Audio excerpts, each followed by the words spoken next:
धनबाद पहुंचे झारखंड के पूर्व मुख्यमंत्री और भाजपा नेता चंपई सोरेन ने शनिवार को सर्किट हाउस में प्रेस कॉन्फ्रेंस कर देश की जनता को बड़ी राहत की जानकारी दी।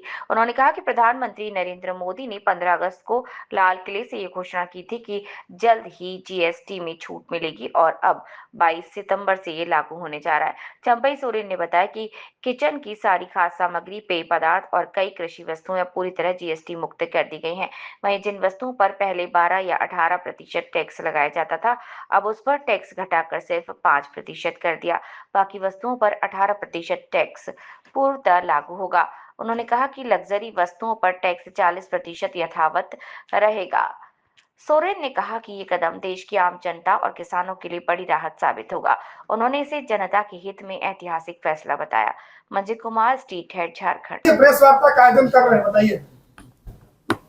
है ना, हम वो तो बाद में बताने क्या था, नहीं तो जो हम शुरू किया था ना 5 महीना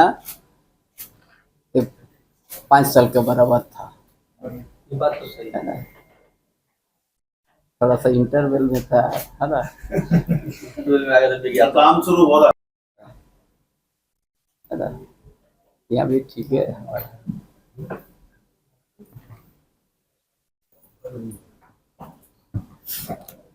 नगरी में इसको बैकफुट का कर दिया सरकार को हम, है ना। फिर आपका विस्थापित आयोग लियो, अरे झुनझुना तो कुछ आवाज भी होगा, है ना, इसलिए बिना आवाज वाला विस्थापित आयोग बनाओ। कोई उसमें आयन बैठ गया खाली आयोवास टाइम पास आया ठीक ना, ठीक संकल्प में लिखा ही हुआ है ना, कि बाध्य नहीं होगा वो सिफारिश। मामला कौन चीज का है तब सरकार बाध्य नहीं होगा, नहीं बाध्य नहीं होगी तो एक कोई अस्तित्व के लिए संघर्ष करता है उसको अपराधी नहीं कहा जाएगा, है ना। अपना अस्मिता अस्तित्व उसके लिए कोई संघर्ष करता है, लगातार वहाँ पर पत्थर माफिया आज संघर्ष। स्वागत आपका जन्मदिन के लिए हमको बधाई दे रहा हूँ।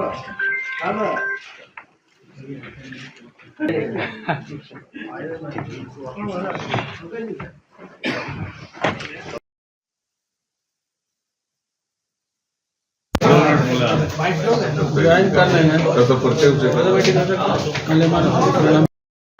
वो न्यूज 11 से जायसवाल जी, राजकुमार जायसवाल जी 7 स्टॉक में पहले न्यूज। अब आप देखिएगा थोड़ा सा इसमें आपको LIC जो हमारा ये सुधार, सुनिए एक मिनट है कि आप झारखंड मुक्ति मोर्चा के स्टार लीडर रहे हैं गुरु जी के साथ। जब आप जेएमएफ में थे उस समय 2019 के विधानसभा चुनाव में बीजेपी से एक मारडी यूथ लड़का खड़ा हुआ था, वो रामदास सोरेन से 6700 समथिंग वोट से। आपके जैसा स्टार जब भारतीय जनता पार्टी में आया 2024 के विधानसभा चुनाव में, आपने 800 वहाँ चुनाव लड़ा और वो 22,000 वोट से हारे। तो क्या आप एक बाप बन के उस चुनाव को देख रहे हैं या एक भारतीय जनता पार्टी के वरिष्ठतम नेता झारखंड के? देखिए, पहले आप लोगों को कहा 40 साल हम जेमे में था, है ना, उसमें भी हमको कोई नया नहीं, और हम भाजपा में आया यहाँ भी हमको नया नहीं लग रहा है ना। हम संघर्ष करते हैं और संघर्ष का उपज हूँ। यदि आप काम करते रहिएगा तो कोई भी दल में रहिएगा, आप नया और पुराने के बाद सामने नहीं आता। क्या सीना चाहिए, है ना। आज तक हमको कोई भाजपा में आके नया हमको महसूस नहीं होता, है ना। सवाल ये बात था, है ना, आप लोग कुछ बात जानने के लिए अगर इच्छा किया तो ये सरकार को हमने बैकफुट पे ला दिया नगरी ग्राम में।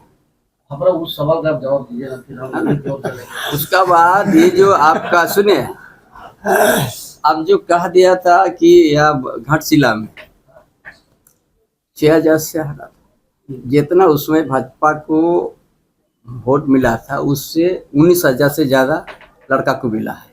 एक मिनट इसमें आप कर रहे हैं, और उससे 35,000 ज्यादा जेल में मिला है ना। 2019 यहाँ से भी वोट बढ़ गया है। बहुत आपसे बहुत ज्यादा जेल में उनका वोट बढ़ा, उसमें 98,000 वोट आया इस चुनाव में। हाँ, और उसका इधर 19,000 भी बढ़ा है, घाटा तो नहीं हुआ है ना। 67 कुछ आसपास में 1500 को 2019 में मिला। फिर इस चुनाव में फिर आप देख लीजिएगा, फिर नया चीज आप फिर देख लीजिएगा। कब तक प्रत्याशी दे रहे हैं? वो तो दल के बात, दल के भीतर विचार होगा ना, ये तो हम अकेला का बात नहीं है ना। आपकी क्या हमारा सबसे चलेगा? बड़ा दल है, अब दल के अंदर में विचार होगा। अब विचार होने के बाद आप लोग के बीच सामने आएगा। मतलब अपना बेटा को मौका देंगे क्या वहाँ? देखिए, हाँ देखो, ये तो दल तय करेगा ना किसको लड़ाएगा। यहाँ तो एक आदमी का बात नहीं चलता ना, सभी चीज में एक पार्टी होता है ना। दल विचार करेगा, दल देगा, लड़ेगा। फिर प्रदेश अध्यक्ष बीजेपी कब देगी? एक व्यक्ति 2 पद पे लंबे समय से आप लोग उसके ये सब हम अकेला का बात नहीं है ना, हमारा विधायक अकेला का बात है। ये हमारा बड़ा दल है और बड़ा दल का बात है, तो थोड़ा तो आप लोग को इंतजार करना ही होगा ना। नेमरा कब बोल रहे थे कि जयपुर को चल गई सरकार? नगरी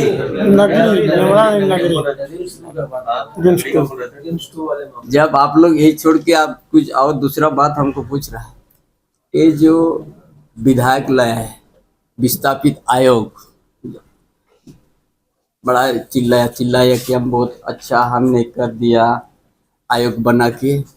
वो आयोग कुछ नहीं है, उसका संकल्प अब दिखिएगा तो आयोग का सिफारिश सरकार मानने के लिए बाध्य नहीं होगी। तो क्या मतलब है? 30 साल से आप विस्थापित का आयोग ने जांच करेगी। 1947 के बाद से कांग्रेस का राज था। पंचायत कब बना, माइथन कब बना, मासांजर कब बना, चांडिल डैम कब बना, ऐसा बहुत सा पूरा राज्य के अंदर दर्जन डैम बना है उसी समय। अब किस तरह से आपने उसमें आयोग को दायित्व दे रहा है? आयोग किसी को 1 इंच जमीन देने का भी अधिकार नहीं है और उनका सिफारिश को सरकार मानने का भी तैयार नहीं है। तो ये आयोग झुनझुना तो थोड़ा बहुत भी आवाज होता है, ये तो आवाज ही नहीं है। क्या दीजिएगा आप? विस्थापित आयोग, पुनर्वास, ये खाली आयवास है, टाइम पास। विस्थापित को बोलता 3 साल तक आप लोग कुछ मत बोलो, हमने आयोग बना दिया है। 3 साल कब होता है? 2028 तक। उसका बाद और 1-2 साल बढ़ा देगा, बोला अभी तो चुनाव है, रुकिए। हो गया ना। अरे कुछ योजना तो आपका रनिंग में है, वहां विस्थापित हुआ है, वहां तो देना शुरू कर दो।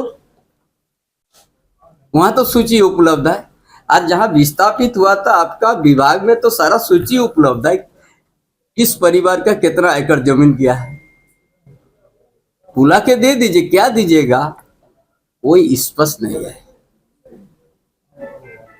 खाली विस्थापित का आवाज को रोकने के लिए 3 साल के लिए बोला आयोग हम बना दिया है।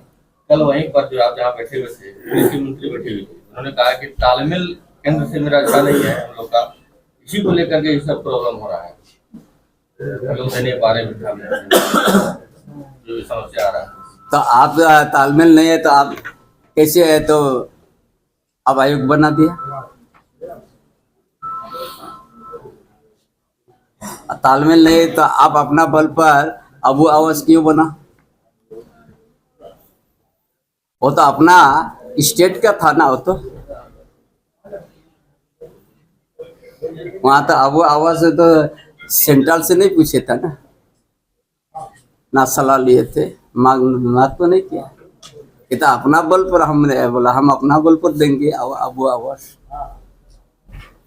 आप कैसे दीजिएगा ये आपका ऊपर है ना। कृषि मंत्री का एक बड़ा आरोप था केंद्र सरकार पर कि हम लोग जितना आवेदन किए उतना यूरिया नहीं मिलता है, इस कारण खेती कम हो गई।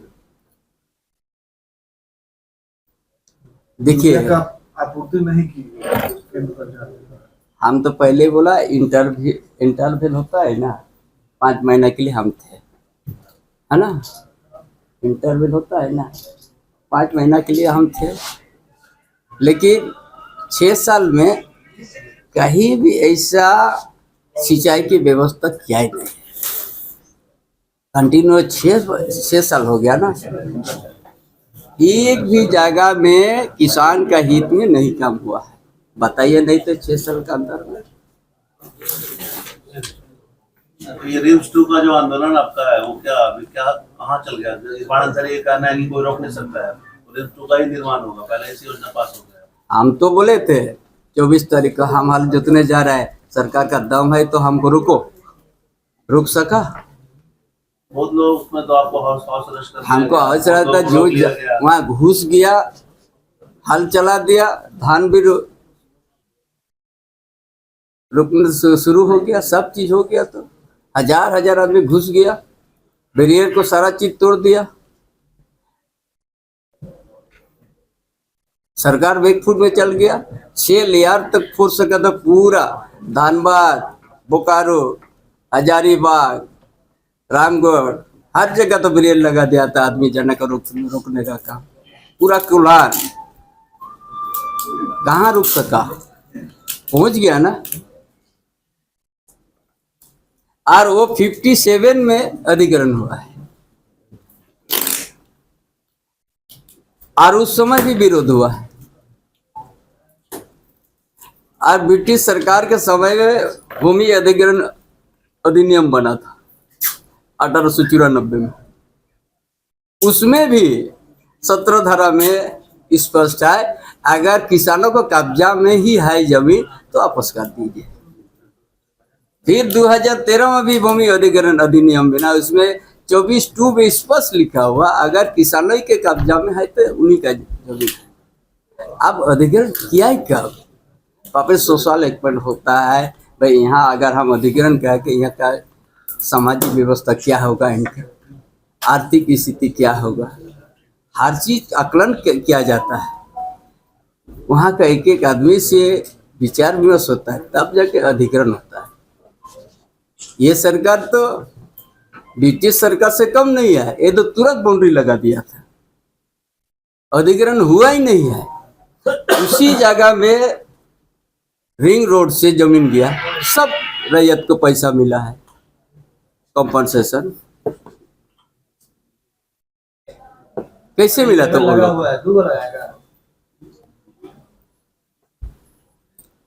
इसीलिए वो नहीं ले सकता है। कोई विभाग ये भी तैयार नहीं कि हम ये जमीन लिया। तो ये सरकार तो इस आप तो देख ही रहे ना, ये सरकार हर चीज में फेल है, सिस्टम भी नहीं ला सका है। ये सरकार भगवान एक भरोसा चीज में आगे रहता है, कोयला चोरी, लोहा चोरी, बालू चोरी, सब में आगे है। हाँ, ये सब में तो आगे है। अभी कल ही देखे धनबाद में कितना बड़ा दुर्घटना हुआ, मरता है 100 और देता है 6। उसके पहले उसके पहले एक महीना पहले हुआ था, उसमें वही स्थिति। नए एसपी आए थे तो उम्मीद थी कि कुछ मामला सुधरेगा, लेकिन लगता है कि पहले से भी ज्यादा लोग कोयला चोरी, कम से कम आदमी का जान माल को तो बचाओ, वो भी नहीं हो रहा है। सैकड़ों लोग दबे हुए हैं खदान में। आप लोग तो विपक्ष में कम, आप लोग को आवाज उठाना चाहिए। बोल तो रहे हैं,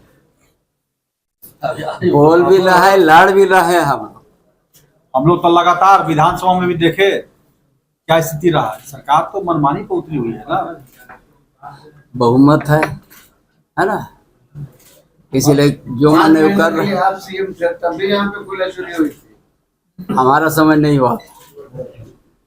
अरे ऐसा मत बोलो, हम इंटरवल था 5 महीना में पुरनका सिस्टम था, वही ना था चालू। का यार, हटाने का मुख्य कारण क्या था 5 महीना? है ना, पहिया नहीं चला था, है ना। आराम वाला कोई ड्राइवर के ऊपर केस नहीं होगा, ओनर के ऊपर होगा, है ना, मेरा आदेश था। अच्छा हमको याद है। वाहन जब्त होता है, चालक भाग जाता है, मालिक भाग जाता है, तो वाहन जब्त होता है। इसीलिए हम बोला होना तब जाके ये रुकता, लेकिन इंटरवल में तो थोड़ा सा होता है ना। कल तो सांसद भी गए थे, बोले उच्च स्तरीय जांच करवाएंगे। सांसद कल गए थे, जो वहाँ मौत हुई है उनका कहना है उच्च स्तरीय जांच करवाएंगे। जांच तो होना चाहिए, जब दुर्घटना हुई है तो इसमें, है ना। भाजपा नए संगठन की घोषणा कब कर? हाँ? नए संगठन के गठन को लेकर पूरा प्रक्रिया हो गया है। देखिए हर जिला का रिपोर्ट जाएगा, हमारा जगह जगह प्रभारी है और बड़ा दल है, सबसे बड़ा दल है हमारा। बड़ा दल में फिर विचार होगा और उसमें कब होगा ये ना हम कह सकता है ना सिन्हा जी कह सकता है, ये दल की बात है ना। सूर्य हंसराज एनकाउंटर को लेकर कुछ बताइए। देखो वो तो फर्जी इनकाउंटर है, हम उस समय बोला है जब हम झारखंड आंदोलन करते तो हम लोग के ऊपर भी केस था। केस होने से अपराधी है, यहाँ तो डेथ सूट वारंट तक था, किसके ऊपर केस नहीं था? उसमें न्यायालय भी है कोई चीज। न्यायालय देखा कि यदि अपना अस्तित्व अपना अस्मिता के लिए संघर्ष कर रहा है, संघर्ष यदि कर रहा है, आज देश हित की बात हम लोग करेंगे। जो देश का लोकप्रिय प्रधानमंत्री भाई नरेंद्र मोदी जी 15 अगस्त को लाल किला प्राचीर से पूरा देश के लिए एक संदेश दिया जीएसटी के ऊपर में, और वो जीएसटी रिफॉर्म के ऊपर में आज हम आप लोग के बीच में विस्तार से रखने का प्रयास करेंगे। आज हम सब यहाँ जीएसटी सुधारों की बात करने जा रहे हैं और देश को हर एक नागरिक को इसका सीधा फायदा मिलने जा रहा है। ये तो विधायक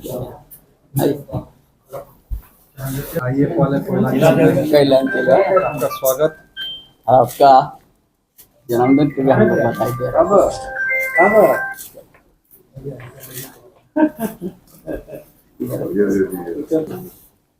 ठीक है।